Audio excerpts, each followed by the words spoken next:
Hi everyone, welcome to Module 8. Up until now, you have learned how to read research, analyze data, and evaluate study design. Now we're taking the final step. This week, we're asking how much should we actually trust what we're reading? In this module, you'll learn how to rate levels of evidence and understand how that influences the strength of your conclusions, because not all evidence is equal. At the top of the evidence food chain, you'll find systematic reviews and meta-analyses of randomized controlled trials, followed by randomized controlled trials. As you move down the pyramid, you get less control, more bias, and weaker conclusions. At the very bottom is expert opinion. This week, you'll learn how to identify an article's level of evidence, analyze and compare multiple studies, and determine what the overall research actually supports. You'll also apply all of this using a PICO question, which helps you clearly define your population, intervention, comparison, and outcomes.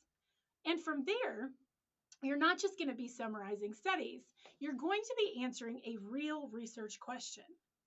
Another major focus this week is on synthesis.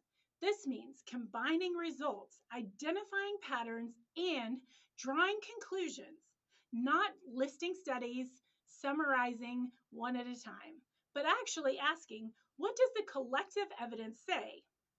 Finally, you'll connect evidence to real-world decisions. You'll learn that strong evidence means a strong recommendation, and weak evidence means you should be a little more cautious in your recommendations. For example, level 1 evidence supports strong clinical decisions, and lower levels require more flexibility and a bit more judgment. So here's your key takeaway for this module.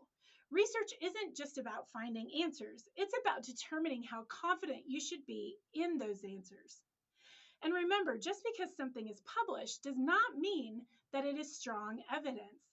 By the end of this module, I hope that you'll feel more confident in evaluating levels of evidence, synthesizing findings, and making informed evidence-based recommendations. As with other modules, be sure you're taking your time with this one because this is where everything you've learned starts to come together.